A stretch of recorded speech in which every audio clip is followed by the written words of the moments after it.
सुनी सब है। 4 लाइन भूमिका बिना कुछ बतियौले 5 मिनट के बाद ये विरह में आनंद आइल चालू हो जाई। आनंद इतना देव कि जौने का कल्पना आप लोग ना कैले है। अब मास्टर भूमिका से कैसे स्वर लगे।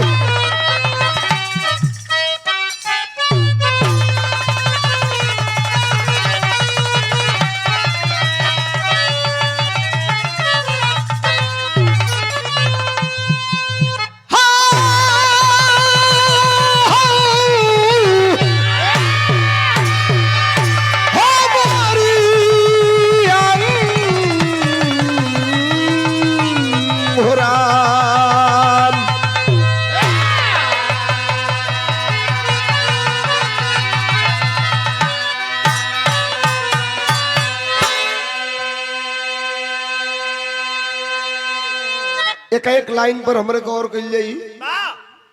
रोज बिरहा गावत पड़ी जाए इतनी करी कुछ पैर में थोड़ा सा ट्रबल हो गया खड़ा होते होते, लेकिन उसके बावजूद भी जब तक हूं आप जब तक सुनेंगे 20 मिनट 25 मिनट जब तक इस बिरहा को गाऊंगा तो मुझे लगेगा आप कनेक्ट हो जाएंगे, तो आपको भी आनंद आएगा और मुझे गाने में भी आनंद आएगा। भूमिका में कभी जी लिख लगा मास्टर।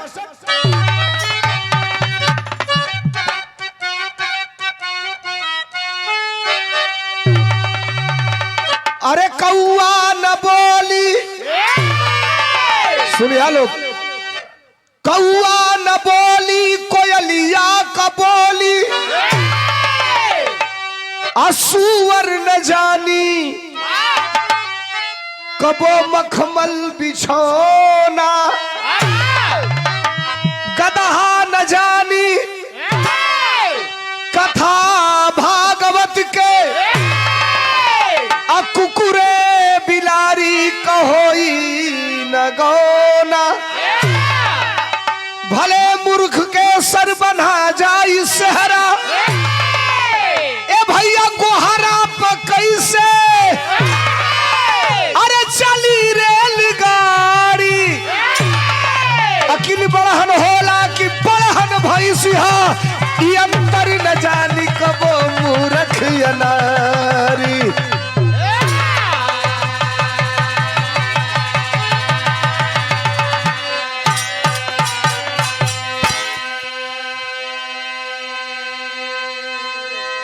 अकिल बढ़हन होला कि बढ़हन भैंस है, ये अंतर न जानी कबो मूर्ख अनारी। हमार बिरहा बा कैसन हम गावे का जाता नहीं के सुनिया लोग, लेकिन बड़ा पुरान एगो गजल हो, पुरान नया दोनों मिक्स करके बताई। कौन गजल हम मास्टर?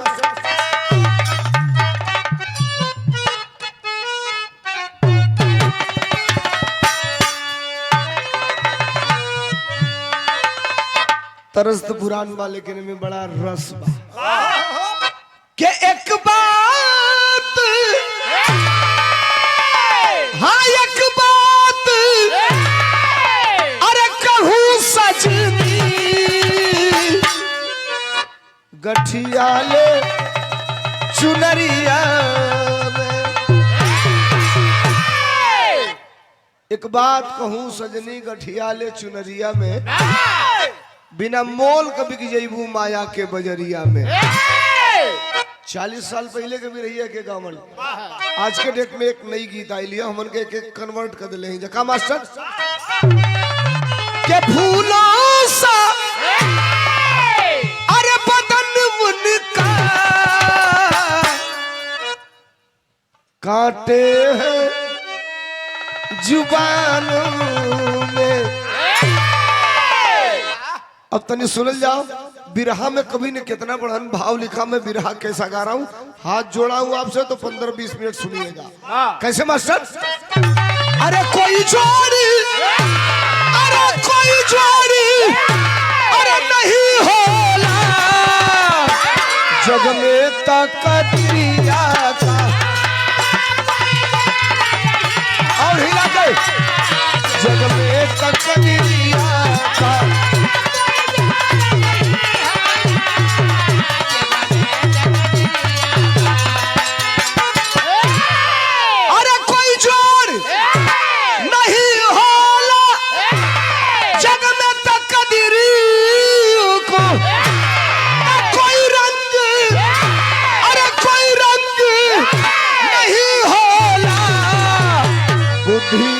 चुनरिया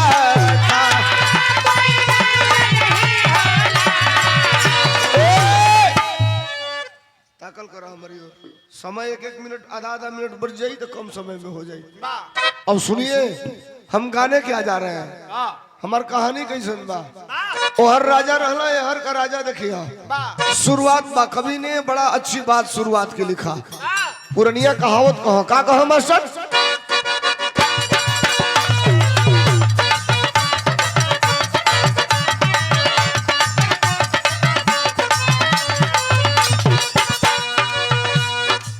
ए भैया तो नहीं सुनवा लोग। धन पूर्वक कबा होशियार भूखे ना रही है,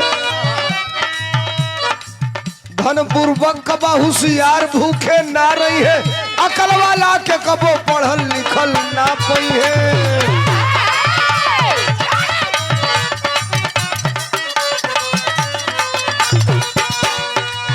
बात निमन बात सुनवैया वो के सुनबे करी, बात निमन बात सुनवैया वो के सुनबे करी, समझ में आई नहीं वाह वाह करबे करी।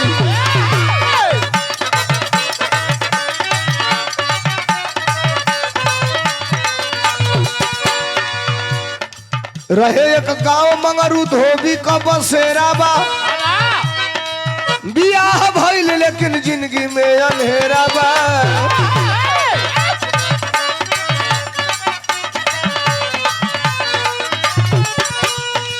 मेहरी का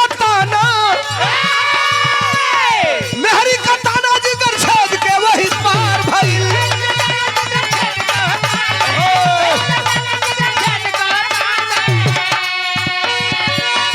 मेहरी का ताना जिगर छेद के वही पार भइल।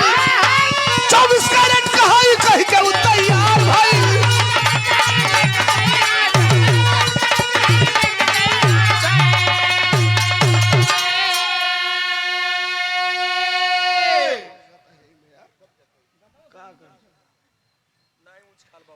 एगो गांव बड़े आदमीन का गांव तने सुनिया लोग, यहाँ पढ़े लिखे लोग हैं, एजुकेटेड लोग हैं, वेल क्वालिफाइड लोग हैं, पुरनिया है, बुजुर्ग है, नौजवान है, मेरे बातों को सुनना। एक गांव बड़े आदमियन का गांव, बड़े आदमी माने के पहले के जमाना में ऋषि लोग मत, जौने गांव में ढेर पंडित जी रहे लो, जौने गांव में ढेर ठाकुर साहब रहे लो, वो गांव के बड़े आदमीन का गांव कहल जाला। ना अंजाज जोने गांव में रहो के पहले लोग कई छोटे छोटे भैयन का गांव है।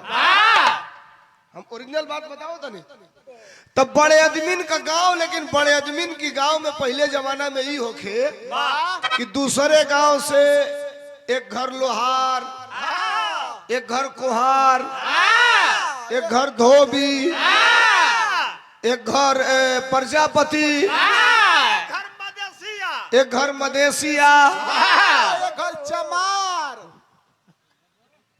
बोला दूसरे गांव से एक घर बोला के गांव में बसावल जा। एक खातिर बसावल जा कि पहुनी बिरादरी हो, जरूरत पड़ी तो जरूरत में कामे आई लोग कहाँ खोदे जाए ये लोग के। रुक भाई अबे बिराह आगे जा तू उलट जीवा, खाली सुनत रहा बस, हंसी में इतना बार। अच्छा तो वही गौवा में एक को घर धोबी, धोबिया का उम्र 82 बरिस, हाँ सबने बैठल, धोबिया का उम्र 82 बरिस, और एक को लड़का जौने का उम्र 45 बरिस।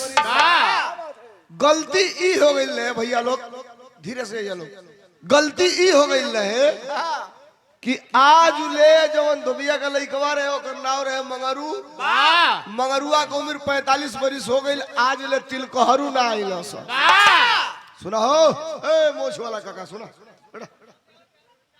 हाँ ले बच्चा, आज ले ओकर तिलकहरू ना आइल। आज जब अपने संगतियन के साथ एक दिन बाजारी जात रहे तो वही के समौरिया 5 गो रहल, साइकिल से जात रहल, तो कहल से करे मंगरुआ अब साल भर के बाद तोर बियाह हो के का करी कि जब तोर हाइड्रोलिक में ना उठी तो आखिर बियाह भइले का मतलब बा। देखिए जगह जगह कोरोना का सुई लागल रही, चाहे केहू के बढ़न, अगर केहू के ज्यादा शुगर हो 300 से ऊपर। तारी पार्टी में केहू के शुगर बा? बिना चीनी केहू चाह ना पियला? चलो ठीक है।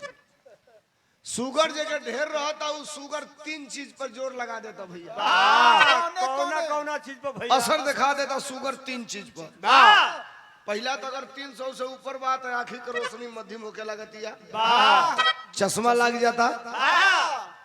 दूसरा नंबर, दिमाग तनी कम काम करे लगता है, भुलाई लगता आदमी जेके 300 से ऊपर शुगर बाऊ। तीसरा नंबर है ऊपर असर कर देता, सारे ही गड़बड़ हो जाता। हथियारे ना काम करी। जिन जिन कोरोना ला सुई तीसरा लगवा ले ना, तीसरा डोज वाह क्यों लगोले बा आपके कंपनी में? सब झूठे बोल दा, तू क्यों नहीं खेले बोले क्यों बचल ना होई लगोले बिना। वाह वाह आप लगवाई है कोरोना का सुई? मन बताओ भैया कहो तो नहीं खी लगोले क्यों बचल है जरे खेले लगोले?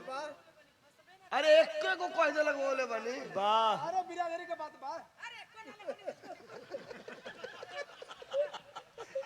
कवि जी तू लगवैला एगो एगो पकड़ी मत बा। तीसरा डोज जे जितना हार्ट अटैक हो रहा है ना साहब, ये जितना नए लड़के 40-45 बरिस वाले हार्ट अटैक से मर रहे हैं, ये और कोई चीज नहीं है, कोई कोरोना के सुई का असर है तीसरी डोज का। वाह और जिन जिन तीसरा लगवा ले वालो, वाह अब देखा खुला कहता नहीं हमें एक तहलो ऋषि हलो मत बुरा मत मनी हलो। अगर वो महीना में 8 दिन सुतत रहला तो 2 दिन नहीं खा सुतत। जब खड़िया बना करी तो का करी है? हाँ, जब नसिए बैठ गइल बिया। जब बेलना बांगुरे हो गइल बा। वो सही का बेला ना बांगुर का दल जिन जिन तीसरा लगवा ले वाला उनका। अब आई मंगरुआ के कहना सा करे 45 बरिस उम्र हो गई तोर बियाह है ना भाई, सारे तोर जियल धिरकार बा।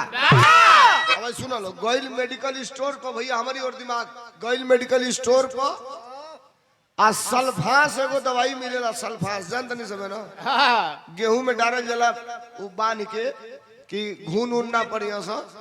ए हमारे तरफ न बतिया बोलो भैया, साइलेंट मिजाज बनल बा, बतिए बोलो बिगड़ गई। तो गइल तो एक डब्बा सल्फास किल्लस लेके आइल अपनी घरे, अपनी बाबूजी के लगवा हेंगे हिलावे लागल। तो 82 बरिस का बाप कहलो ए बेटा ई का हो? तो कहलो जहर हो। तो कहलो का होई? तो कहलो सबे कुल 6 गोलियां निकाल के फाकब, 1 गिलास पानी पियब। बुढ़ऊ खड़ा हो गेला कांपत। तो 90 बरिस का बूढ़ इनका गोड़ धले रहे, तो 82 बरिस में बेचारा हिल नहीं पावे, खड़ा होके कांपे लागल। कहलस कि बेटा मर जीबे तो वंश बरखा कैसे जड़ी, नवल हो जाई हमार खानदान। अतोले डांट के कहलस, कब को लइको अगर याद है तना सब बाप महतारी के आज के जमाना का डांट के कहलस कि तारा खानदान नवल भइले के चिंता रही ताले बियाह ना करा देला। तो 5 साल बाद बियाह करेबे या खोजबा कि वंश बरखा चढ़े हो पाई, हमसे कमवे ना होई। अब बाप बेटा अपने में झगड़ा करे लगल सब। 4 जनी ठाकुर साहब आइलो, अरे का रे फलनवा कैसन हरे अपने में कचाइन के लिए वाला सब। तो बुढ़ऊ कहला बियाहे बिना हमसे झगड़ा करता, बुझाता कि मार दे हमके।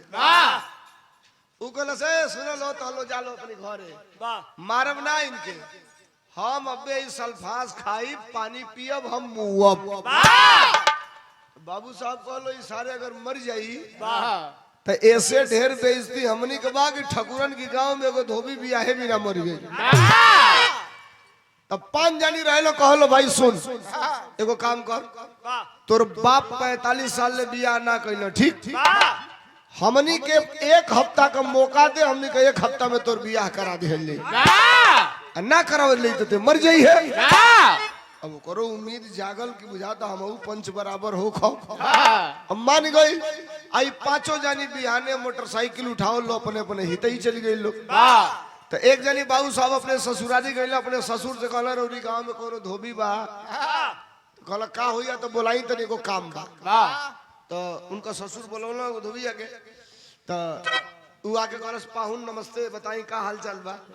तो कहना हाल चाल मुझ पूछा, एगो लइका बा हमरे के यहाँ तोहरी बिरादरी को बियाह लगावला, इतना टप्पा झूठ बोलेला सब।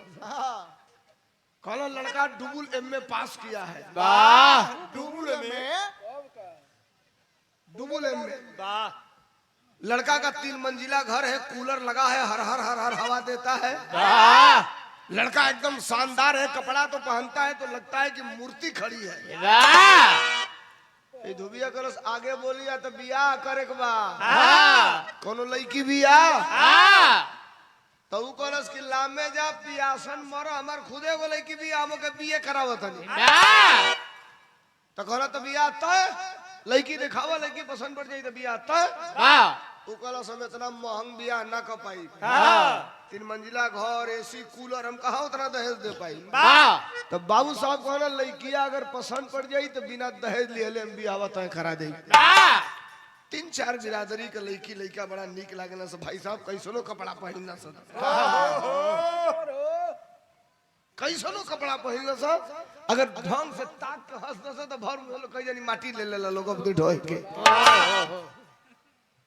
अब जैसे में का करियो में बिरा के मार कराई, एक जगह बुलवा देला हो गेल झगड़ा है, एगोवा के धोल हला सिनई के कहत हमरी बिरादर काहे कही। वाह वाह मोइल बड़ा पी। अब सुने सबे बाबू साहब गइला, लड़की देखला, लड़की निक रहे, ये हमारे प्रमुख जी के बड़का भैया श्री कैलाश यादव जी के तरफ से ये 500 रुपया का पुरस्कार बा। जितने लोग हवा एक बार ताली बजा के स्वागत कर दो, बड़का दरबार है भैया के नमस्कार बा, प्रणाम बा, आप सबके नमस्ते प्रणाम बा। आई सबे बाबू साहब लड़कियां देखला तो लड़कियां निक रहे, उनका दिमाग में आ गल कि कहीं मर मत जाओ सारे मंगरुआ न तो बड़ा गड़बड़ होई। तो कहला ए भाई देख हमनी कहीं जा ठाकुर, पहले के समय में हर बिरादरी के यहाँ हर आदमी खाओ ना है, धोबी ओबी के यहाँ तो लोग खइबे ना करे, मनो रियल बात बताओ तनी हम।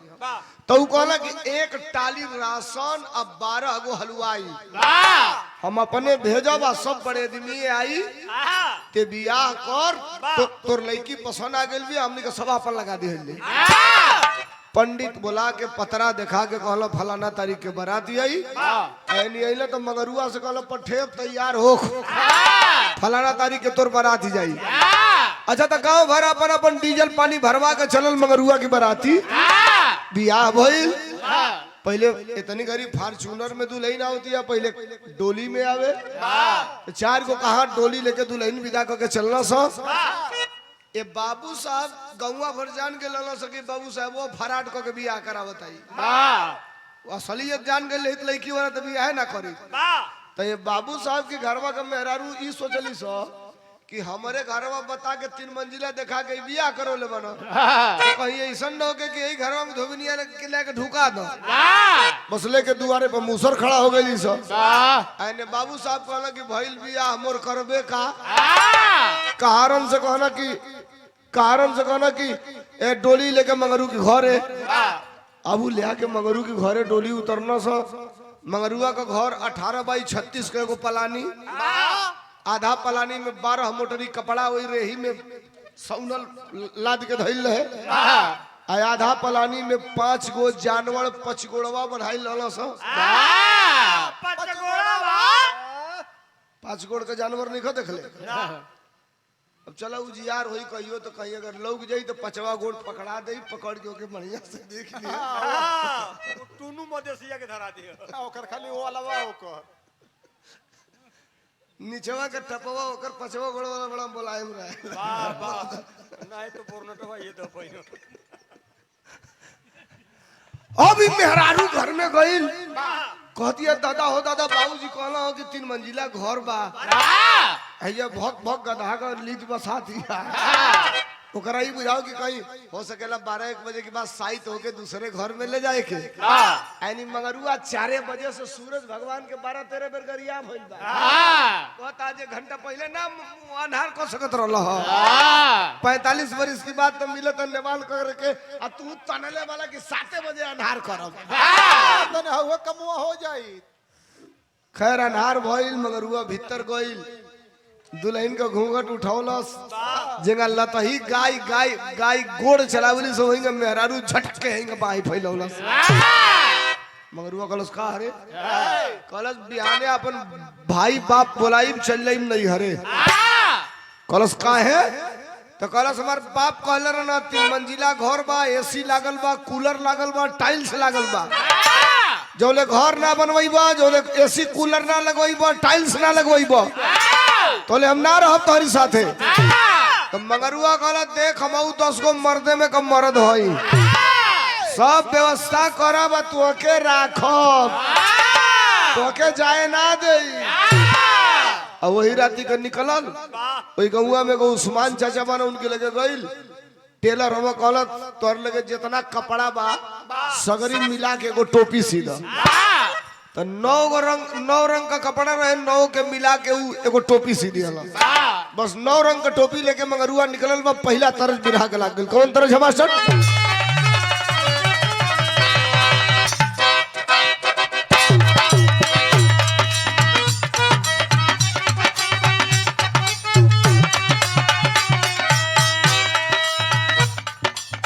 गीत बा माई बहन गाई लोग शादी ब्याह पर।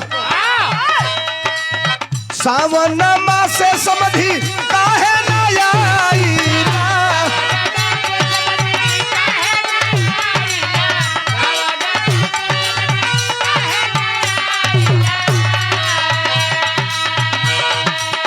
सावन मासे समधी काहे ना आईला, तहई कटहर के अधिकारी, अरे हई कटहर के अधिकारी, आए सिया राम से बनो।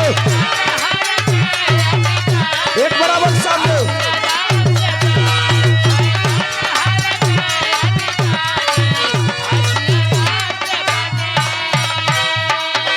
फंस गई बिरहा है हमार भैया लोग।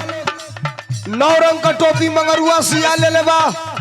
यार उजियार भइल 5-6 बज गई तो टोपिया लगा के मंगरुआ निकल गई।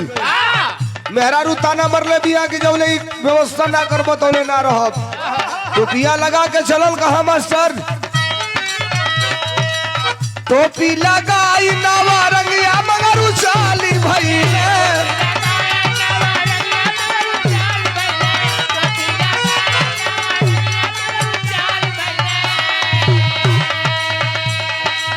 टोपी लगाई नवा रंगिया मंगरू चाल भइले।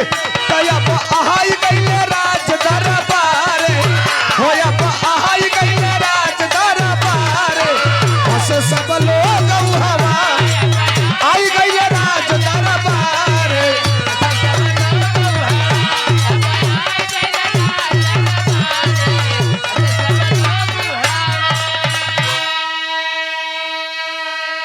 सवेरे निकलल तनी सुनिया लोग बिरहा फंसता। राजा का दरबार लागल बा, गैलरी बा बीच में, दोनों और प्रजा, राजा राज सिंहासन पर।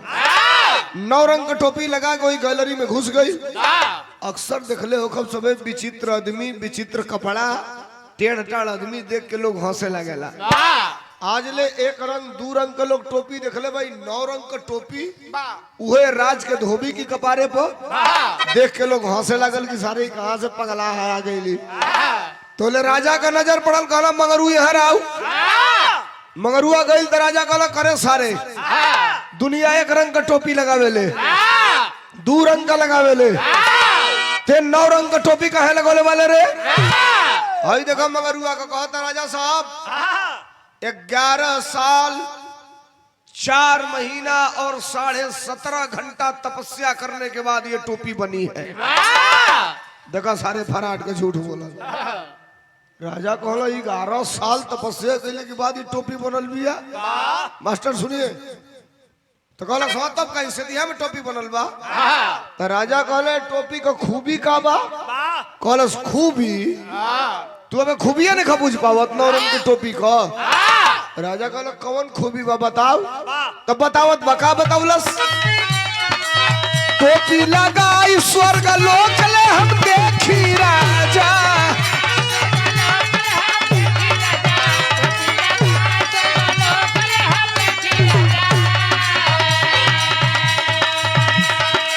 सात पुस्त बैठल बैठल जैसे निरेखी राजा,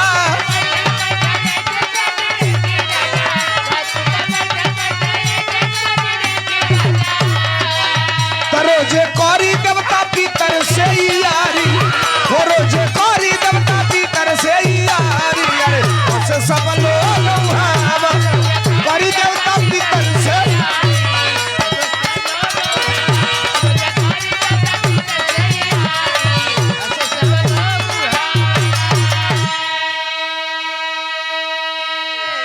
मंगरुआ कहलस राजा 11 साल तपस्या करने के बाद ये टोपी मिली है। राजा कहला टोपी का खूबी तो कहलस खूबी ई बा कि टोपिया लगा के जब हम ऊपर ताकीला तो स्वर्ग लोक दिखाई देला। हमार बाबा, हमार मामा, हमार नाना तीनों जानी से 2 मिनट में बतिया के और फिर हम टोपिया निकाल के पॉकेट में धो लेला। 4 गो खरखा रहला सब वही में नहीं होला। 4 गो खड़ा भइला से हाथी के दुकान जी पन बढ़ावा कहल न जाते हाथ में। वाह वाह 4 गो खड़ा भइला से कर इतना निकाल टोपी निकाल दे राजा के दे। राजा स्वर्ग लोक देखिया धोबी के जात तू ही स्वर्ग लोक देखबो। राजा कहलो सारे हम राजा आज ले जिंदगी में कबो स्वर्ग लोके ना देखली। ई हमरे नगर का धोबी कहता कि टोपिया लगा के स्वर्ग लोक देखिला। राजा कहला मगर वो टोपी हमको दो, मैं भी स्वर्ग लोक देखूंगा। बस उतार के टोपी लगल है झटकारे खाली। राजा कहला टोपिया दे। कहला टोपी का कीमत। राजा कहला कीमत। कहला साहब 1,53,00,000 रुपया लगाया हूं तब जाके ये टोपी बनी है। देखा सारे फराट के झूठ बोलल। ये प्रमुख जी के तरफ से तीसरे बार का पुरस्कार आदरणीय सर्वेश यादव जी पूर्व ब्लॉक प्रमुख बन रहा हूं। हम सबके बड़े भाई, हम सबके नेता जिनके दरवाजे पर हम सब है ये 500 रुपयों का आशीर्वाद देकर के सम्मानित किए हैं। साइड दे धन्यवाद। सुना लोग राजा कहला 1.25 करोड़ पौले है कहां से? तू कहला सब हम कहां से पाई एकर लेखा जो खाना दे तो के। राजा कहला टोपी का कीमत। कहला टोपी का कीमत 25,000। राजा कहला जब 25,000 में स्वर्ग लोक देख ली तो कहला खजाना से निकाल के मंगरू को 25,000 दिया जाए। अब खजाना से 25,000 आइल मंगरुआ लिहलस। जिंदगी में सारे पहली बार 25,000 रुपया देख ले भाई। पहले बा पैजामा हमन के पहनना तो एगो में पॉकेट रहे एगो बंद रहे। पैजामा में कुछ फूल हो जाओ चोरवावे को ओखे। तू पहले के सलवार समीज पहले होगू तो कुछ चोरवावे को के दही मुरिया में दो कहेंगे खोस लिया। अरे वाह तो ये कोरिया का इथिया उठी जाओ गोड़वा में से छोट बड़ हो जाओ। छोट बड़ हो जाओ पैजामा मन पड़ता। 5 पैसा का 5 गोलम चूस मिले जाओ। वो दिन याद बा लकड़िया लाओ चूसे वाला मिले। वाह वाह चूस चूस कर चुमा दे। अब राजा 25,000 दिलवाए मंगरू 25,000 रुपया लेकर रखलन। राजा को टोपी दे दिया। राजा टोपी कपारे पर लगाऊला। कपारे पर लगा के जो ताके जाता ला बिरहा में तरत बदल गई। नीतू राज जी दुनिया का कोई भी गायक, मैं विश्व की बात कर रहा हूँ, भोजपुरी जहां तक सुनी जाती है वहां तक की बात कर रहा हूँ, किसी गायक के अंदर इतनी क्षमता नहीं है कि लाइफ टाइम पूरे जीवन भर अपने गीत को सुपर हिट बनाए रखे और उसकी तासीर और ताजगी उतना ही रखे। भोजपुरी का एक गायक जो सबसे पहले विदेश गए और विदेश से जब आए तो पहली बार विदेश यानी बैंकॉक सिंगापुर ने बैन लगा दिया कि भोजपुरी के गायक अब नहीं आएंगे यहाँ। जानते हैं कारण क्या था? गईले तो चीनी वाला बोरा से 5 बोरा नोट इनाम पौले रहा। राजा कहल सारे 5 मेरे यहाँ से तो कागाल करके चल यहाँ से कुल रुपये लेके। बाद में फिर बैन हटल। जानते कहा कि इसी मऊ जनपद के रहने वाले नाम जिनका बालेश्वर राजभर। तावा वाला कैसेट चले तो तावा वाला कैसेट पर उनका गाना सुपर हिट भइल है, निकल आगे टिकुलिया गोरखपुर के। एक और गाना सुपर हिट भइल है कि सगरी कौआ तू खैला ताई मोटका मुड़वा के खाई। मरत मरत बलेसर जी गाना गा दे कि दुश्मन मिले सवेरे मगर मतलबी यार ना मिले, रड़ुहा रहे जन्म भर मगर छिनार नार ना मिले। ये बलेसर जी का गाना रहे। तो खाली बेला ना बांगुड़ रहता, कबो टेढ़ होता कबो सोझ होता। असल में वो पहला लाइन गाओ तली सा हिले के पलंगिया तो रोज हिलता, बाकी ना भतार में सवाद मिलता। कौन सवाद खोज तड़ी से हो कहा सवाद मिली उ सारे पलंग से खुआ कर रही तब न स्थिर रही रेणे का पलंग बनवा ले जो घूम चलो तोले कब दे आगे पीछे खुदे होके लगी बाबा अपने खुदे भर में माटी ले लेता अरे चौकी बहुत नहीं खे सही से मिलनवा बलम का बांगुड़ बाबेलनवा कलम का टेढ़ा बाबेलनवा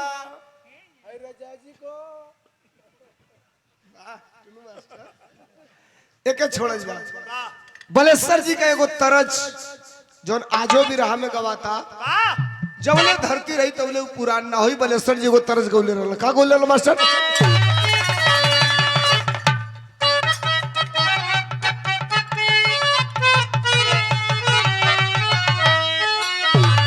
एनी तू सुना है बलेश्वर जी का तरज है कौन अरे अटना जईबू कि पटना जईबू अरे की जईबू अरे खैरुल्ला में ए बनारस वाली अरे काहे जिलेबी अरे काहे जिलेबी पतर से पतर की बड़ा मजा रसगुल्ला में काहे जिलेबी पतर से पतर की बड़ा मजा रसगुल्ला में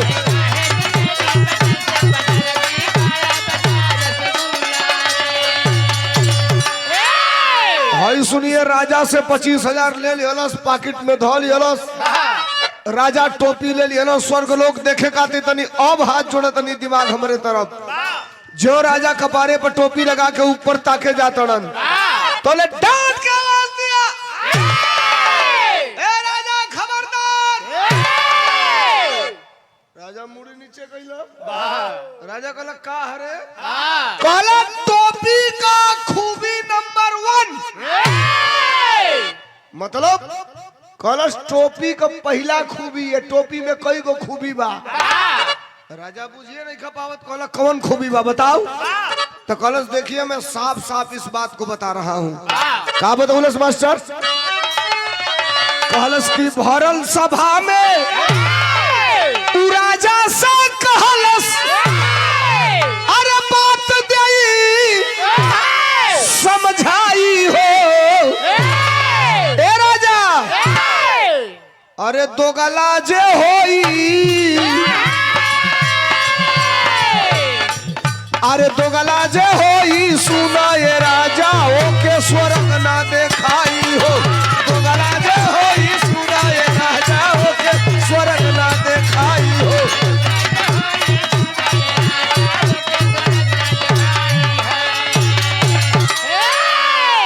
ए राजा ई टोपी में बड़ा गंभीर खूबी बा पहला खूबी बा जे दोगला होई ओके ई टोपी स्वर्ग लोग ना देखाई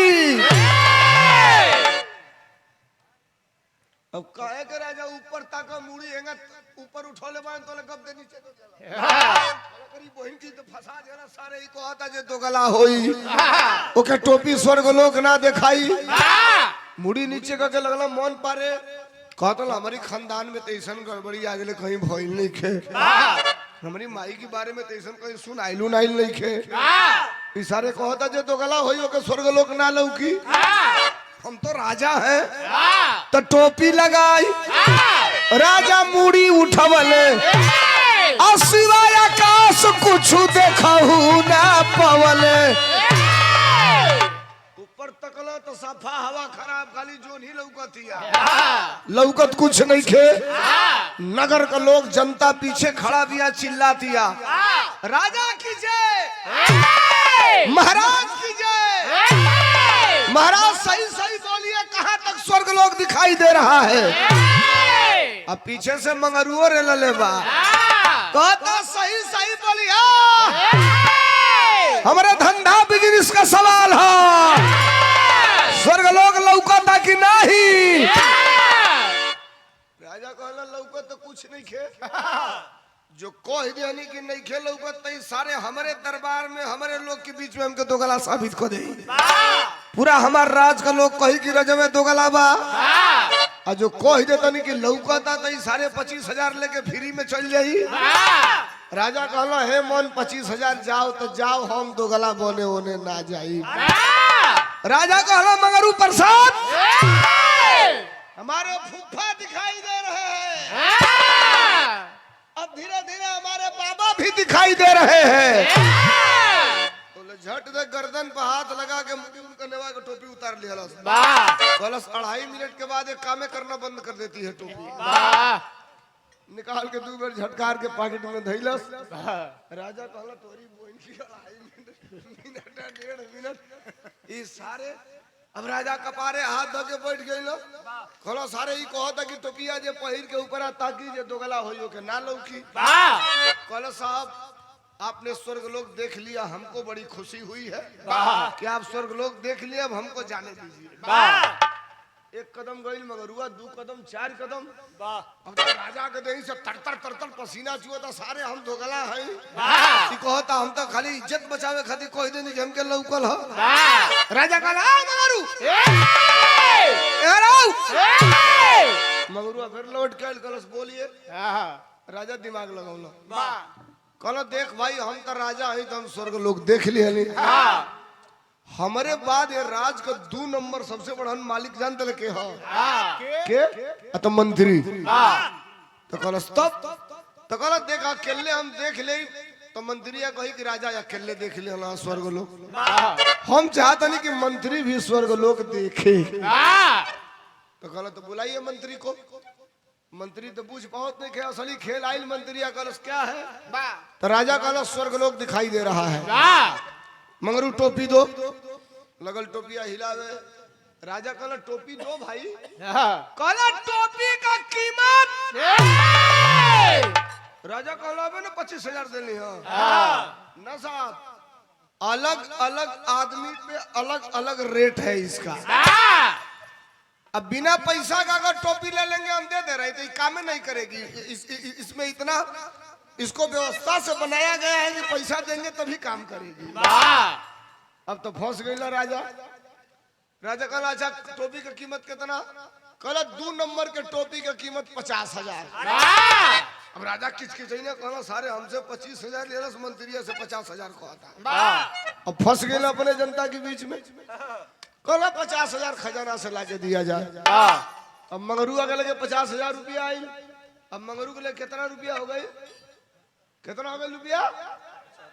अब लगल वही में मिलावे कि में कोटाली ईटा मिली, को बोरा सीमेंट मिली, को कुंटल सरिया मिली। कोठरी बनवाओ के बाद राखे के बाद दुनिया के छोड़े के नहीं खे। डेंट पेंट को के राखो वो के एकदम चश्मा सो पहिरा के राखो। अब राजा कहला दो। राजा के कहले पर मगरू के टोपी दिहलस। मंत्री के टोपी दिहलस। मंत्री जो ही टोपी लगा करके आ ऊपर ताके वाला हवा तोले मगरुआ फिर पीछे से आवाज दिहलस।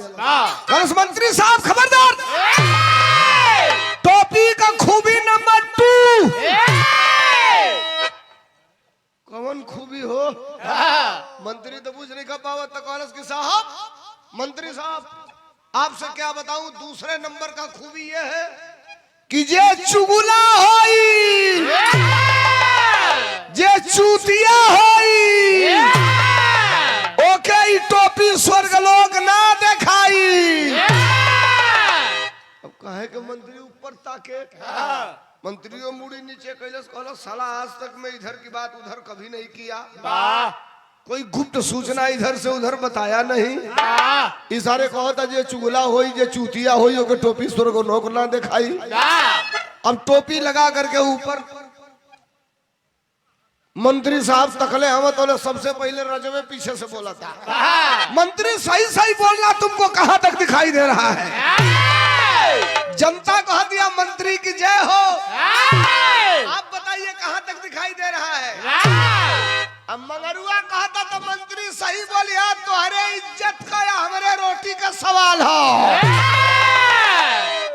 अब मंत्री सोचा था कि लौकत तो कुछ नहीं खे दूगो बड़का बड़का गोला लौकत जोली वाला सारे वो बदरी में तो पाई बा हाँ, कह देनी कि नहीं खेल लौकत ते ई दरबार में हम चुगला हो जाई चूतिया हो जाई रजवा कही ये साला चुगला है मंत्री इधर का बात उधर करता है हाँ, 1 मिनट लागी नौकरी से बर्खास्त कर दी हाँ, हे भगवान रुपया 50,000 राजा का जाई हम अपनी नौकरी से सारे खिलवाड़ करे कहे के जाई हाँ, बिरहा में टेरी लग गई भइल के मास्टर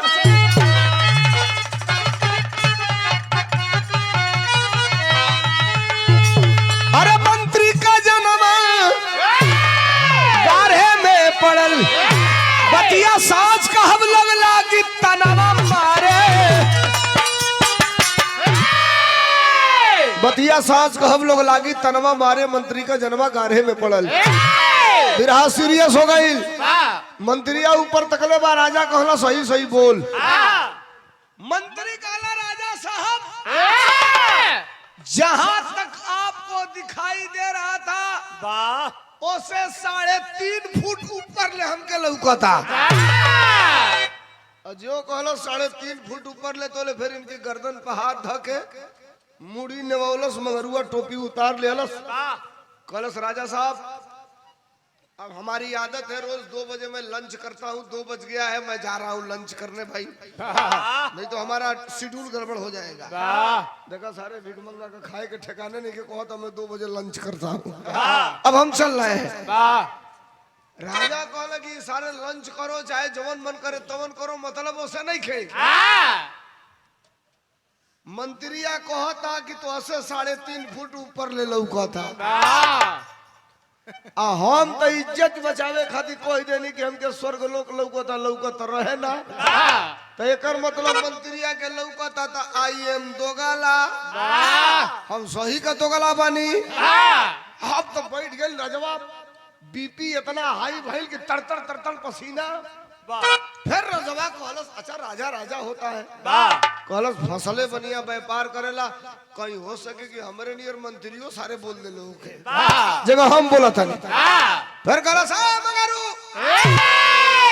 ए रावा आइल मगरुआ कहलस ए भाई देखा राजा साहब हमार टोपी एक दिन में 3 आदमी के स्वर्ग लोग दिखावे ले आ 2 आदमी के दिखा दिल बनी हम जानतनी कि तू बोलौला तो केहू न केहू के दिखाइबे करब तो जल्दी दिखावा हमके भूख लागल बा खाना खाए जाइबो राजा कहला मगरू हम देख लिए मंत्री देख लिया रानी को पता चलेगा कि लोग स्वर्ग लोग देख लिए हैं तो बड़ी नाराज होगी कि अकेले देख लिए राजा ही सोचल कि हम झूठ बोल देनी मगरुआ मंत्रिया झूठ बोल देलस मेहरारू हमार नाई झूठ बोली तो कल ठीक है बुलाइए रानी को बुलाया गया राज दरबार से कल राजा की टोपी दे जल्दी कल टोपी का कीमत अब राजा भाई ना मुठिया तलवार का कहला निकाल के सारे का पेट फाड़ दे करीब वही जो तीसरा में फिर टोपी की कीमत मांगा था राजा कहला कितना कीमत कहला देखिए साहब ये महिला है ये महिला है तो इनका बहुत ज्यादा नहीं है होगा तो इसका 1.25 लाख लेकिन मान के चलिए 1 लाख में टोपी स्वर्ग लोग दिखा देगी दांत किचकिचा के राजा कल लाई 1 लाख खजाने से दिया जाए अब मंगरू के लगे रुपया कितना हो गई 1,75,000 कल से इतना में तो व्यवस्था कोई ले राखे भर को लेकिन छोड़म ना है छोड़ब ना मगरू से राजा कहला कि टोपी दीजिए टोपी दिहला मगरू रानी के रानी टोपी लगौली और टोपी लगा के जो ऊपर ताके वाली राजा भूला गई सुनिए जो जो रनिया ऊपर ताके वाली बिया तो ले मगरुआ कल रानी साहिबा खबरदार रानी कहली क्या हुआ कल टोपी का खूबी नंबर 3 राजा कहला करे मगरू बिना खूबी कहीं ना दिखाई कलश नहीं भाई इसकी खूबी है जान लीजिए पहले हम बता दे नहीं तो बाद में आप हमको फंसाएंगे गलती कहेंगे तो हम कैसे जवाब देंगे रानी तो बुझिए नहीं की बात कहते बोल क्या खूबी है बताओ राजा कहता क्या खूबी बताई सारे पहला खूबी में तो 2 गला बनोला अब रानी पूछने की बात कहते बोल बोल क्या खूबी है देखिए आप बुरा मत मानिएगा दरबार लगा है। हम पहले में बता दिला तब बाद में बात फंसी तो तू लगबू हमके मरवावे कटवावे तो हम का करब। रानी कहली बोलो क्या खूबी है। कॉलेज लेडीज पर इसका तीसरे नंबर की खूबी ही है जे नान्हे को छिना रहल होई जे लइकाई में एको बेराऊ माऊ करवले होई ओके ई टोपी स्वर्ग लोक ना देखाई। हाँ भुलाइयो के। अब कहे के ऊपर तक पहले मुड़ी नीचे कैली लगली मन पारे कहतली ऐसन तक कबो भइल नइखे दुर्घटना भैया 2 मिनट ऐसन तक दुर्घटना कबो भइल नइखे। हाँ एक बेर 6 में पढ़त रहनी तो एगो चिट्ठी देले रहे दो गलवा ओसे आगे तो बात ही ना बढ़ल रहे। खाली सटा के हटा ले हलो। आई दो गलवा कहता कि जे छीन हार रहल होई ओके स्वर्ग लोक ना लौकी। रानी टप दे मुड़ी उठौली टोपी लगा के ऊपर तकली। जनता पूछती है कहाँ ले लौकता। सबसे ढेर राजा हैरान माना कहता ना सही सही बताइए तू लौकत कहाँ ले बा। मंत्रियों कहता रानी साहिबा ईमानदारी से बताइएगा कहाँ तक लौक रहा है। तो मंत्रिया पीछे से कहला खबरदार 1% झूठ मत बोलिए हमारी कैरेक्टर का सवाल बा कहाँ ले स्वर्ग लोक लौकता। रानी ताकतली तो साफा हवा खराब खाली बदरी बा। बिरहा का अंतिम तरज है कौन तरज हमार सर।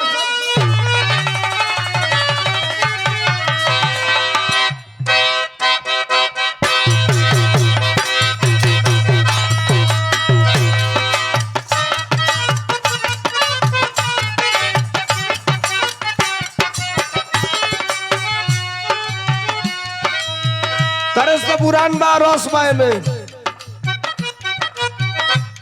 अरे दही के नदिया के तुहरा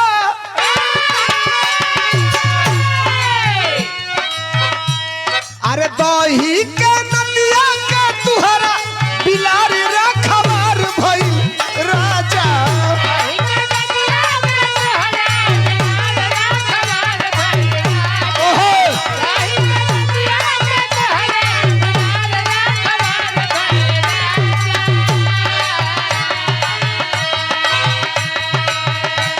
अरे दही के नदिया के तुहरा बिलारी रखवार भइल राजा तल्ला के डर ए देवर तल्ला के डर ए देवर करी घात ये राजा दिन रात रहे छतिए पर हाथ ये राजा।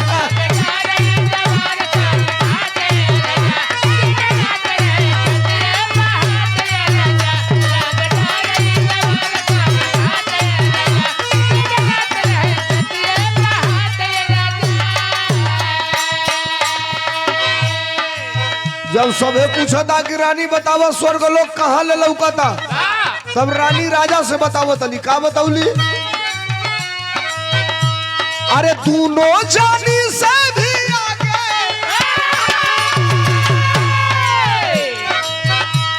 अरे दोनों जानी से भी आगे दिखाई हमके देत बाटे राजा।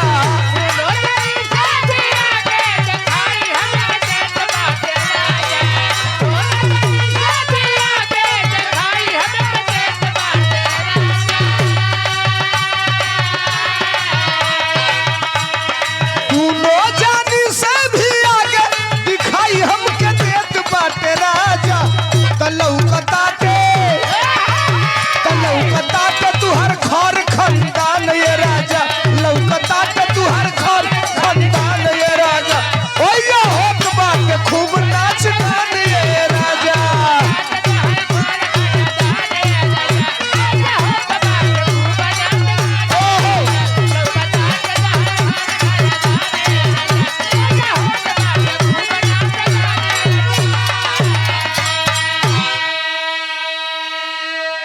रानी कहली राजा साहब जितना आपको दिखाई दिया जितना मंत्री को दिखाई दिया मान के चलिए उससे 3-4 लग्गी ऊपर तक हमको दिखाई दे रहा है।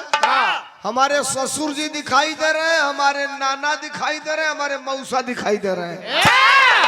दरबार सजा है, नर्तकियां एकदम एक नंबर का फैंसी ड्रेस पहनकर जाम छलक रहा है, नाचने के लिए तैयार हैं सब। अब सबकी गर्दन पर तो हाथ लगा के टोपिया उतार ले रहे हैं, मगर हुआ अब लेडीज पर कैसे हाथ लगावे? कलश तरानी साहिबा 6 सेकंड बचा है, इसके बाद ये टोपी अपना असर दिखाना बंद कर देगी तो दिखाना दूसरा चालू कर देगी।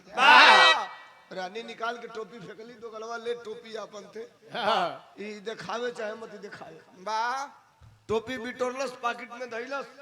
कलश राजा साहब एक दिन में इसकी लिमिट है 3 आदमी को ही दिखाने की, 3 आदमी दिखा दिया, अब मैं चल रहा हूँ, आसम को इजाजत दीजिए। हाँ काल केहू के फेर दिखवाओ, कोई तो हमको बोला ली हम आ जाई। राजा कहला तोरी बहन की हम तो के बोलो हवा तनी। हम मगरुआ निकल गई, राजा निकलना तलवार, कहला कि मंत्री झूठ बोलस ठीक, मर जाई लेकिन मेहरारू हमार झूठ ना बोली। कबो ना वो कहतिया कि हमनी से 2 लगी ऊपर ले लौकता, यानी मंत्रिया सही हमार मेहरारू सही, हम ही दोगला। आई एम दोगला। अब निकलना तलवार, राजा अपने गर्दन पर सटौले, राजमहल में गए, उनका माई जियत रही। राजमाता देखली, कहली खबरदार ये क्या? तो कहला तू सही सही बताओ, हम असली है कि दोगला है? अब कोनो लड़का अपनी माई से पूछी तो का करी? उ कहली आखिर बात का? तो बात मत पूछो, एगो लाई लाला टोपी कहता, टोपिया लगा के तकले पर स्वर्गलोक लौकी। कहली तब आ तो हमके कहता जे दोगला होई ओके ना लौकी। इज्जत बचावे के कह देने के लौकता लौकल है ना। राजमाता कहली और के देखल ह? आ तो मंत्री का भइला तो लौकल ह। और के देखल ह? आ तो रानी का भइला तो लौकल ह। राजमाता कहली कि हम तो के बताई तू असली हवा की दोगला हवा, ऐजा ना बताई।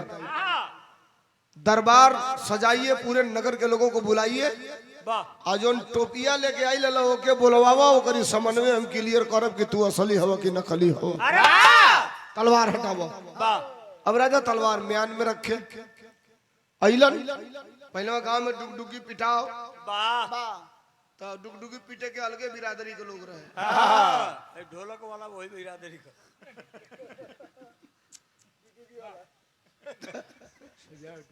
हाँ भाई अलग अलग पहले काम बटले रहला सही, बड़का जतिया वाला आदि ढोलक बजाता ना काली है कम हो कर। इनका बिरादर खाली करू का तेल फेरे, इनका बिरादर खाली मछली मारे, ना ही मुंह से मारे।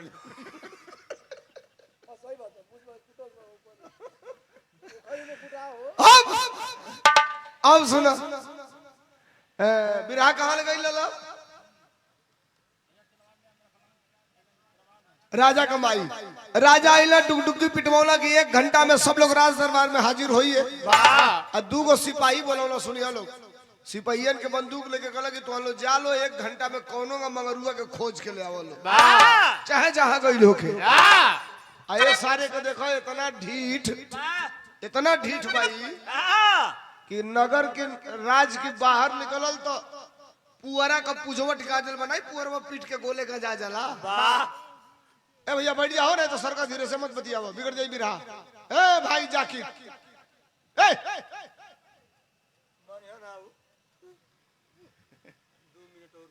न बतियाओ 2 मिनट, अब मेन हिरिये बचल है, वही में लगबो तू मंत्रणा करे। फोन नहीं खेने के लिए फोन के लिए तो सरक लिया ना, तो इतनी गरीब संगतिया कॉन्फ्रेंस करके बतियाओ तना। एगो नहीं खे पहुंचा तो कर जगह दूसरा पहुंच जाता है, कहता वो नहीं है तो कि जगन्नाथ हवा वो कोई ले भी है। कवि जी के तो ज्यादा जगन्नाथ हवा वो कह दे ये कौन है?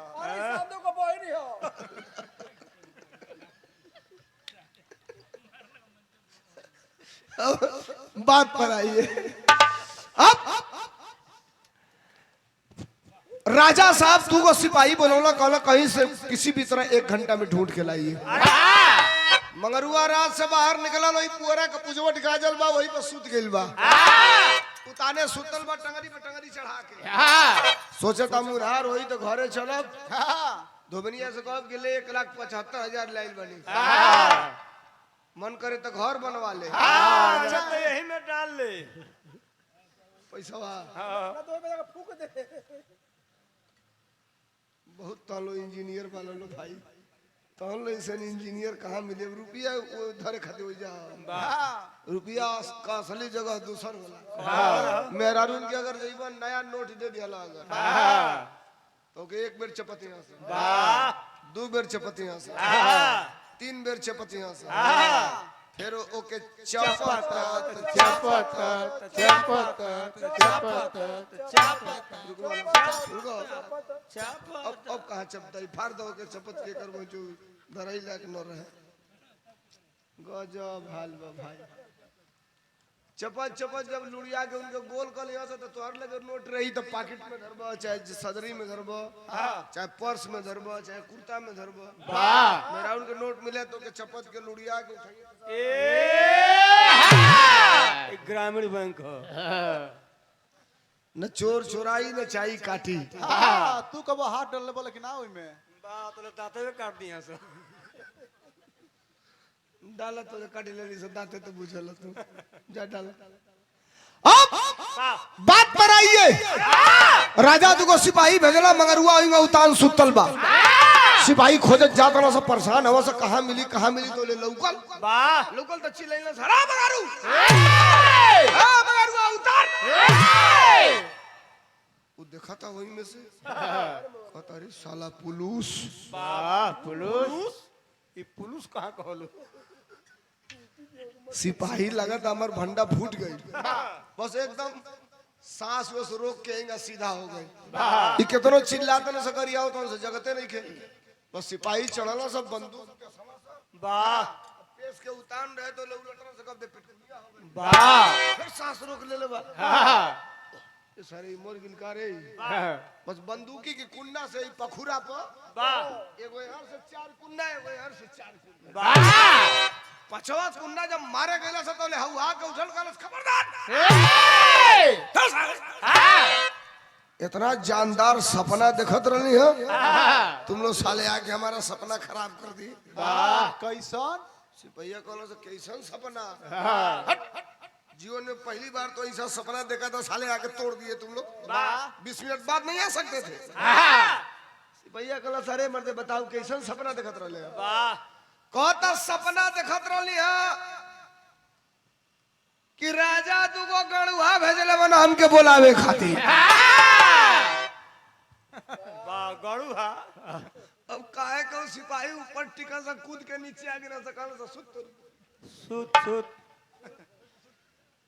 जिंदगी भर मर्दे का काम कर लिया तो सारे के लिया जा के गणुआ में जोनी के बदलवावे जाई नाव लिखवावे जाई भागेला से सिपाही राजा के यहाँ। राजा कहला का भई कहला सही बंदूक जमा करा नौकरी से इस्तीफा देता नहीं जा राजा कहला का है अतबा मर्दबा जेके जेके कहला हो के मरली जा मुहोरी जा उ सारे कहता कि राजा तू को गणुआ भेजले बना बोलावे खातिर पहलवान आदमी हमनी के सारे जोनी बदलवावे जाई राजा कहला जब हमके उ दोगला बना दिहला तो तोरी नियर टिरी दू जानी सिपाही लोग में का धइल फिर राजा बोलौला मंत्री के मंत्री बड़ा जानकार होता है वो तो धोखा से फंस गया था पिछली बार कहला ये मंत्री चाहे जैसे हो किसी भी तरह से मंगरू को बुला के लाओ बस मंगरुआ हाथी घोड़ा लिहलस एंड बाजा बैंड बाजा मंत्री हाथी लिहलस घोड़ा लिहलस बैंड बाजा लिहलस 3-4 पार्टी उतने गरीब बिरहिया ले लिहलस कभी जी के पार्टी ले लिहलस एगो नीतू राज के पार्टी ले लिहलस गटई में ढोलक हारमोनिया लटकावत बनवावत आई सिंगा वाली तुरतुर्रा लिहलस बजावत चलल आ एकर देखई सारे इतना ढीठ बा के भागल नहीं के ऊपर से वही पे सुतल भाई तोले गईना सा तोले ओ दूरो सिपाहियों को बुला ले रहे मंत्रिया लिया के चलल सिपाहिया तो पहले तैयार ना होगा सन्ना भैया एक बेर गली या तो सारे गणुआ बनौलस दूसरा बेर लिया जी में कुछ और बना दी तो मरे पड़ी जहर खा के मंत्रिया कलश चल हमारे साथ चल रहे हो आइल हो ढोलक ताशा बाजा था वही पर सुतल बतनी कनखी तकलस कलश अरे सारे तो फिर आगे ना सब मंत्री होशियार होता है ना मंत्रिया बाजा बंद करोलस नीचे उतरल कलश ए मारू साहेब साहेब कनकाइल तो नहीं से कहता साला लग रहा है भाव बढ़ रहा है हमारा पदवी बढ़ गई बा तोले मंत्रिया फिर कहलस मंगरू सर अरे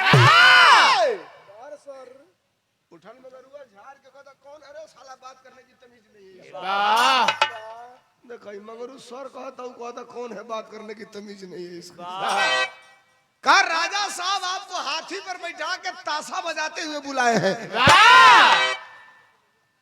उतरल ऊपर से कॉलेज के लगा था कि राजवा के फिर जरूरत पड़ गई स्वर्ग लोग दिखावे के और फिर थोड़े आदमी पास हमें फंस जाये कॉलेज चलो राजा की लगे तब ओ बेरी तब 25,000 से शुरू कैले रहे इस बार साला लग रहा है बड़े लोगों को दिखाएगा तो इस बार मैं 11 लाख से चालू करूंगा इससे कम पे इस पे कम पे स्वर्ग लोग नहीं दिखाऊंगा हाथी पे बैठल आगे मंगरू पीछे मंत्री हथिवान लेके हाथी चलल में बिरहा का आल्हा लग गया कैसे मास्टर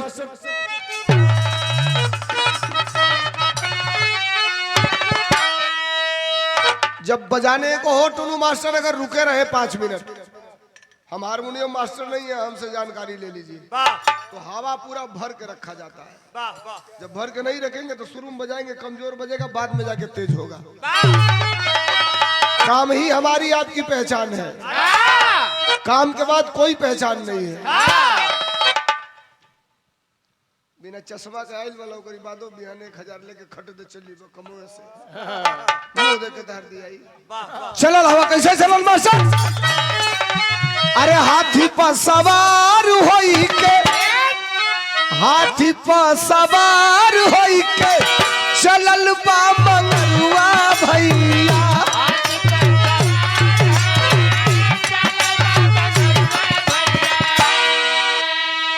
अरे तो मंत्री कहेले वो से बतिया समझा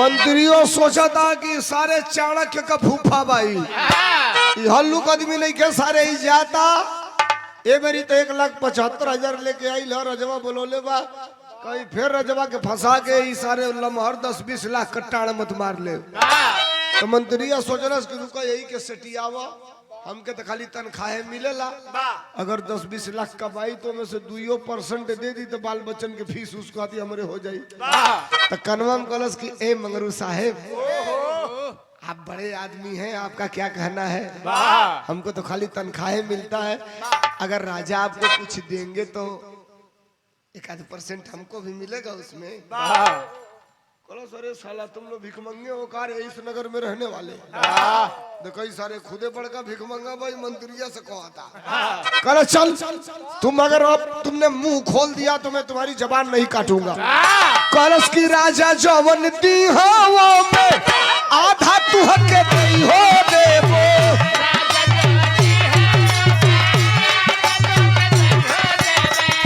अरे तबले कहले सिपाही हमरो होई तिरस्कार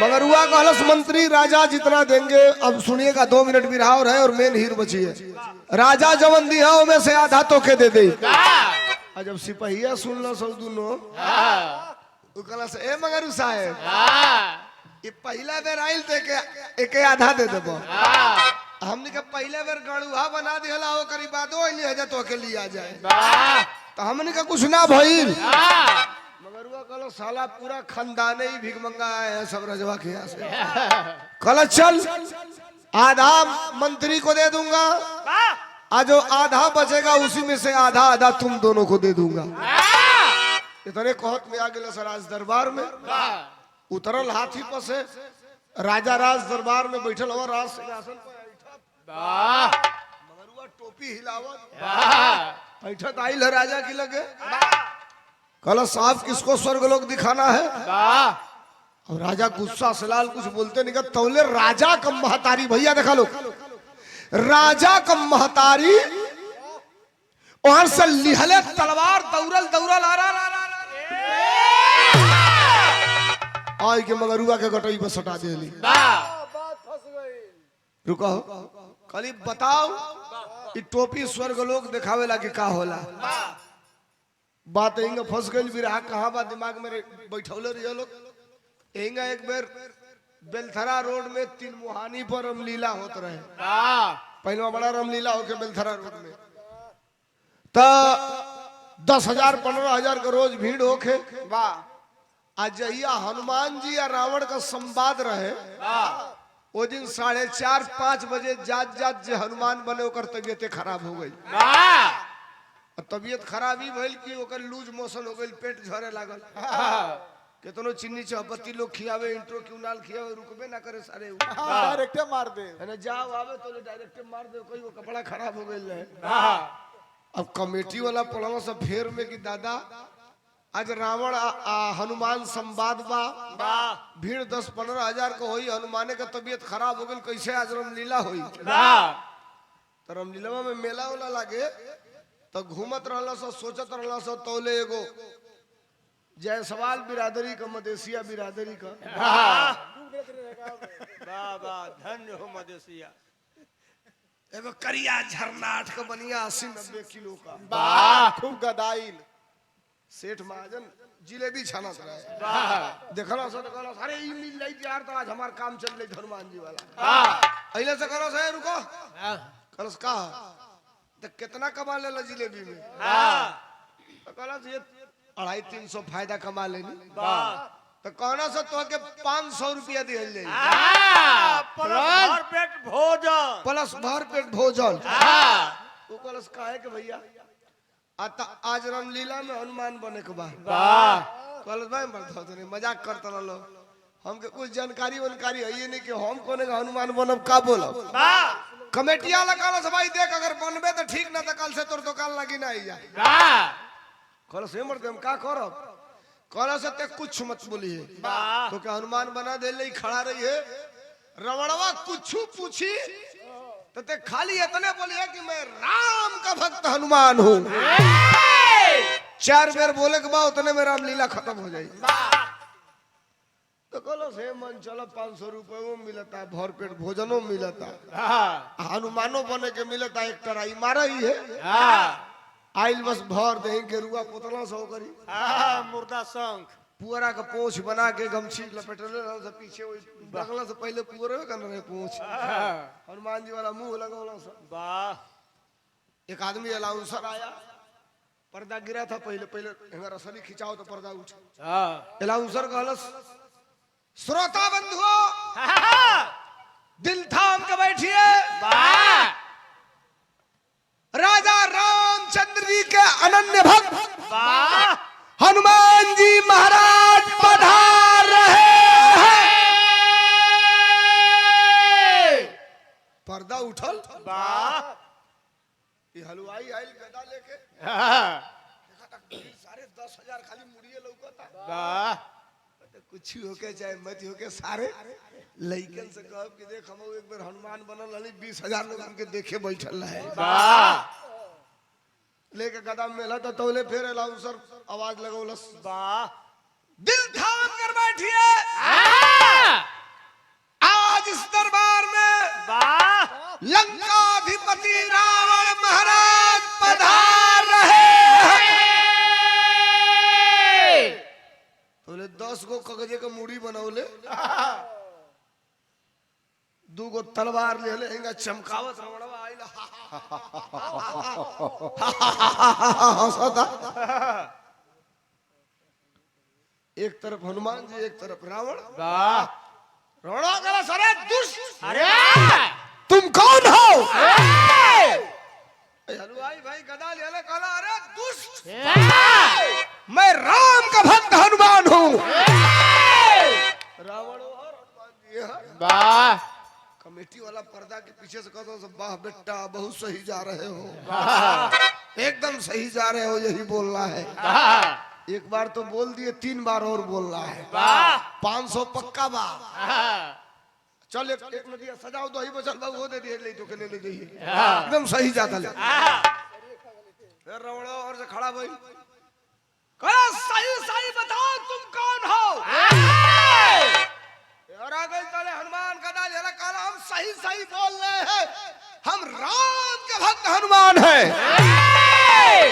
रावण ए बगल, हनुमान जी वो बगल। वाह कमेटी वाला कला सब वाह भाई, इतना तो टेंड जेके सिखौले ले जाऊ नहीं खे। पर्दा के पीछे से बोलता हूँ बहुत सही जा रहे हो। वाह भाई वाह वाह, अब हर साल तुम्हारा फिक्स हो गया हनुमान मन्ना। तौले रावणवा निकलस तलवार, दोनों हाथे में तलवार ले ले और से चलल आओ के गटाई गई गर्दन पर ऐसे एगो यार से एगो यार से करा सही सही बताओ तुम कौन हो, नहीं तो काट के तलवार से गर्दन फेंक दूंगा, गर्दन अलग हो जाएगी, धड़ अलग। वाह चलो फिर एक बार बोलो। हनुमान जी कहते हैं फिर एक बार बोलो। कमेटी वाला कौन सारे सारे का बोली ते बोल, पीछे से चिल्लाता ना कहता नहीं बोल, एक बार बोल बोल बोल। कलश काट कर तलवार से गर्दन अलग कर दूंगा। कलश अपन बेटी चढ़ाओ, हम हनुमान ना है, हमारा नाम शंकर हलवाई हो। हम हनुमान ना है, 500 पाम के सारे बनौले बना सो हनुमान इज्जत से लेते बना सो सारे मर जाए, हमारे लड़का खैले बिना मर जाए। हमार नाम शंभू हलवाई है, रावण महाराज हमके बकस दई देखा पुअरा का पहुंच सारे असली नहीं है, निकाल के लगल मुंह दिखावे। कमेटी वाला की रौला सब पर्दा कल सारे सारे अंतिम दिन रहा इज्जत बचा लेते रहते, कबो कबो ऐसा हो जाला। राजा कमाई लिया के तलवार गर्दन पर सटौली, कली सही सही बोल, टोपी स्वर्गलोक दिखावेला। करत दो आई सरकार की ए भाई भोजन रोकले नहीं हलो, हमने को पानी जा खत्म मत करी हलो। अब सुनिए, राजा कमाई तलवार सटौली, कलश दुहाई सरकार की। मेहरारू ताना मर ले रहे, कहीं टोपी स्वर्गलोक ना दिखावेला। 1 घंटा में 1,75,000 कौन धंधा बिजनेस बा जोन कमवा दे, मौगी के राखे कर है से जुगाड़ लगौनी है। राजा बैठल हल उठला कहला अरे तोरी बहन की फराड साला, एकरा तनी को डर नहीं लगल, कहता जे दोगला होई ओके स्वर्गलोक ना लौके। हमके सारे दोगला बनौलस, हमरे नगर के धोबी सारे। अच्छा ये जाले तो ठीक बा, मंत्रिया के सारे चूतिया बना दिहला सब। अरे वो हो जाले गनीमत बा, हमारी मौगी के कहता जे छिनार होई ओके ना लौकी। अरे सारे तनिको डर है के नहीं खे। राजा खड़ा भइला, माइक पकड़ला, कहला सुनिए नगर के लोग, बा इसने गलती किया है तो लोग कल सजा दीजिए। राजा कहला इसकी सजा यह है कि अभी 1 घंटे के अंदर मंगरू प्रसाद धोबी को फांसी पर लटकाया जाएगा, और तब तक लटकाया जाएगा जब तक इसका प्राण न निकल जाए। अब भाई नगर में हल्ला किया, फांसी हुई, मंगरुआ के फांसी पर लटकावल जाए। ए भैया 1 घंटा में अंडा बच्चा केचो बेचो जितना नगर में लोग रहे सब चली आई फांसी देखे। आय के भीड़ लागल बा। अब जल्लाद अपन रसरी में बरहा में मुंह रगड़ उगड़ के टाइट कैलस। फांसी के फंदा तैयार भइल, 2 पटरा धइल वही पे खड़ा करावल गई। ऊपर से फांसी के फंदा के गटई में डाल दियल गई। अरे वाह! नीचे से पटरा हट जाई, वही में लटक जाई, जीभ निकल जाई, मर जाई। अब जनता खड़ी है, जल्लाद का 1 2 3 बोलूंगा, तीसरे बार नीचे का स्लाइडर हटेगा, उसी में लटक जाएगा। तब तक राजा कहे कि जल्लाद, मरने वाले की अंतिम इच्छा पूछी जाती है और उसको पूरा भी किया जाता है। मंगरू प्रसाद से पूछो, मौत की सजा माफ को छोड़कर इसकी जो अंतिम इच्छा होगी उसको पूरा किया जाएगा।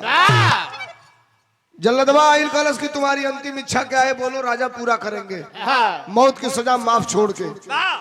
कलश पहुना लोग हम ये तो खोजत रहे कि कब पूछो लो कि तुम्हारी अंतिम इच्छा क्या है। जल्लाद कलश बोल, तुम्हारी अंतिम इच्छा क्या है? कहा साहब हमारी अंतिम इच्छा यह है कि हमको 100 जूता मारा जाए। लोग हौसले लगल गई, सारे मोरे जाता तो वो कहते कि 100 जूता मारा जाए। राजा कहला बांध के किसी को नहीं मारा जाता है, इसको खोलो बाहर निकालो और 100 जूता मारो। फिर इसका हाथ बांध करके पीछे इसको फांसी पे लटकाओ। खोल के बाहर निकालल गई। अब जल्लाद निकलस आपन जूता। यही बड़े बड़े गोड़ ओकर फैक्ट्री में थोड़े जूता बने। ट्रकवा के टायरा का काट के मोची बनौले 2.5 किलो का जूता। जल्लाद हल्लुक आदमी ना होला, बड़ा विचित्र आदमी होला। निकलना जूता लेके चलल जल्लाद जूता मारे खातिर। तोले कलस खबरदार। जल्लाद का क्या हुआ? कलस से भाई देखिए राजा साहब, हम मरत मरत केहू का कर्जा खा के नहीं मरल चाहत। राजा कहला ई का तुम बोल रहे हो? कहा नहीं, हम मर जाएंगे तो गाली सुनेंगे कि ससुरा हमार कर्जा खा के मर गई, फलनवा हमार कर्जा खा के मर गई, तो हम केहू का कर्जा खा के मरल नहीं चाहत। राजा कहला कि धूपल में बात मत बतियाओ, साफ साफ बोलो तुम कहना क्या चाहते हो। कहला साहब जब हम रास्तवा में आवत रही है तो हमार मंत्री से तय भई लला कि राजा हमके जवन दिहाओ में से आधा तू हके दे दे।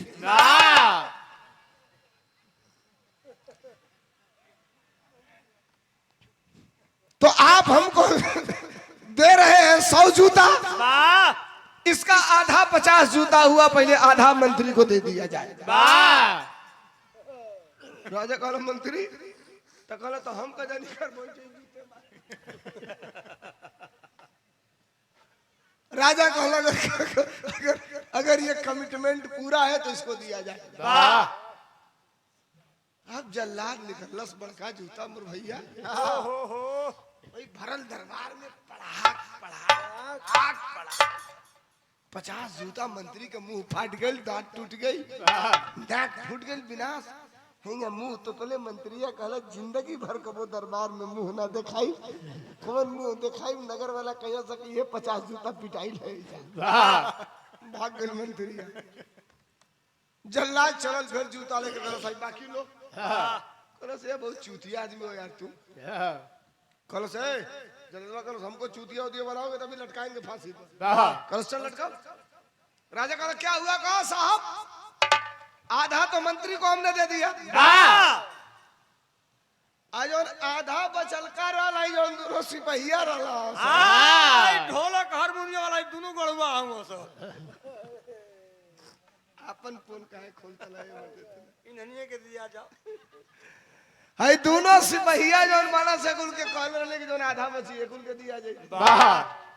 बंदूक लेके खड़ा बांस कहा सारे सारे तब फंसा देला। फिर दोबारा एगो सिपहिया कहता भाई गड़ुआ है बनल ठीक रहा तो सारे 25 जूता पिटवाई देखा। राजा कहला अगर ऐसा है तो इनको दिया जाए। बंदूक लेके 25 जीता, एक सिपाही के 25 जीता एक सिपाही फेंक देला से बंदूक। कहला तो जीवन में फिर कबो नौकरी ना कर ली हमने के दरबार में। कहा अब हमको फांसी पे लटकाइए। जल्लाद लाया, फांसी का फंदा गले में डाला, करिया कपड़ा मुंह में डाले जाला जब फांसी होला तो जो करिया कपड़ा डलाई जल्लाद बोला था 1 2 3 बोलने वाला है। तोले राजा चिल्लाइला कहला फांसी का सजा माफ जो माफ कहला तलो इमे छटपटाए लगल। जल्लादवा के करिया तो 100 गाड़ी खोल खोल तोर पहुंचे तो जल्दी।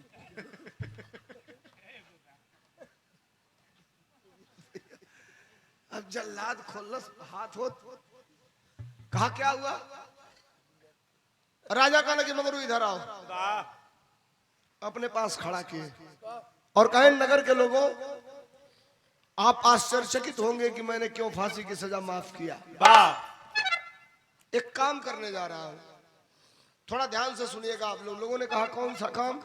बस राजा माइक पकड़े और एक घोषणा किए। कौन घोषणा के ना विराह के खड़ी में मास्टर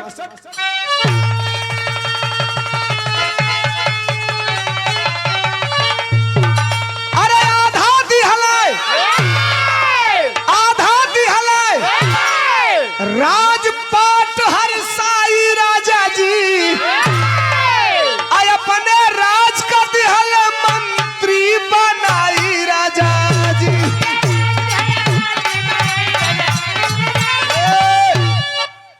आधा देहले राजपाट हरसाई राजा जी, अपने राज को देहले मंत्री बनाई राजा जी। राजा माइक पकड़े कहे नगर के लोगों, मैं इसलिए इसको बुलाया हूं कि आज के बाद इस राज्य में, सुनिएगा भी रहा भी और 1 मिनट है, नए मंत्री की मैं नियुक्ति कर रहा हूं और नए मंत्री का नाम मंगरू प्रसाद धोबी।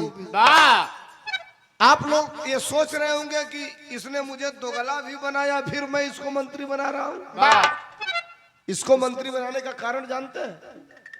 इसके पास खोपड़ी नहीं है, खोपड़ा है इसके पास। इसको मंत्री मैं इसलिए बना रहा हूं मास्टर, ऐसन लोग के रहते ना ही राज पया फती आई, अइबो करी त ऐसन लोगवा अरे झट देना फरी आई। कहला अगर ये मंत्री रहेगा तो दूसरे देश का राजा 40 बार सोचेगा हमारे राज पे आक्रमण करने के लिए। वो सोचेगा कि मगरुआ वहां मंत्री है, फंसा देगा साला, हम लोग वहां तक जा ही नहीं पाएंगे। मंगरू को बोला, कहला मंगरू आओ मैं तुम्हारा मंत्री वाला अभिषेक कर दूं। मंगरुआ कहला सुना तुम मंत्री ना हमके राजा बना दे बनो तब्बो हमें तन गरीब बोना बोनम ना। राजा कहला काहे रे? तो कहला सोना बहल जाओ कोयला पर छापा मारो। देखते तो मौगी भाग जाले हमार। आधा घंटा बाद आई तब हमके जौन बनाओ खोई बनई हो। भागल हो घरे आई ढकासल पियासल। ई अटैची डोलची लिहले अपने भाई के। काखी में मोटरी दबले जा दिया तो ले पीछे से आई धनुका हे रहे। छोटा आई को गोल नियर रहे। बगा बदेंगे उगत ये कहां तो कहला चल अबे बताओ तनी। टंगले आई ले ले ले देलो ई दरबार में पटक दिया। बढ़न राजभवन पटकलस तोले मेहरारू उठल कह दिया ई कहा। देखो सारे का फराड बोलल कहता अभी 2 घंटा पहले सब रजिस्ट्री कराया हूं नया। देखा सारे अभी 2 घंटा हुआ सब रजिस्ट्री बैनामा कराया हूं नया। ते दुगो कोठरी कहत रहले 200 कोठरी बा खूब फुरहुर्रा उठा के घूमे मजा ले खूब घूम ओई में चीसा चोर। राजा फिर बुलाए और राजा मंगरू प्रसाद को मंत्री बना दिए और मंगरू मंत्री बन के राज की सेवा करना चालू कर दिया। हमारी कहले का मतलब कितनो धन बा दौलत बा पढ़ल लिखल वाला बुद्धि नहीं के तो बुद्धि बिना कुल बेकार बा। ये बुद्धिये से 3 बेर सरकार आ गई, 5 गांव पांडव मंगल ना मिलल तो महाभारत हो गई। जब 5 किलो पर 3 बेर सरकार बन गई। दखली समय आप लोग बुद्धि का बलिहारी। विराह खत्म भइल हमनी का साझे चालू कर देली जाय दिए कि जानत रहली है जब 12 बजे ले विराह खत्म हो जाई। आप लोग बैठल रहनी है बोले एकरी खातिर आप लोगों के धन्यवाद नमस्कार। आपो लोग जाइब समय अपना अपना मलिकाइन से बतियाइब समय 1000 रुपयों का फिर से पुरस्कार जिनके दरवाजे पर हम लोग आए हैं आदरणीय प्रमुख जी श्री सर्वेश यादव हम सबके नेता हैं, हम सबके भाई हैं। और सुनिए केवल ब्लॉक प्रमुख रहे नहीं रहे, भविष्य इनका उज्जवल है। हम लोग की अपेक्षा है कि प्रमुख जी आने वाले समयों में उत्तर प्रदेश के विधानसभा में जाएं और हम सबका सम्मान बढ़े। प्रमुख जी की तरफ से 1000 रुपया का पुरस्कार ताली बजा के एक बार स्वागत को दे लो। जे जे सुनाल जे जे आइल जे जे नहीं आइल लेकर खातिर सबके बधाई। अंतिम लाइन के बाद मसल गुरु बिहारी गुरु गणेश गुरु रामलाल गुरुकारी स्वर्गीय चंद्रिका कवि बच्चन जी बने पुजारी। मंत्री का जनवा गारे में पड़ल, मंत्री का जनवा गारे में पड़ल।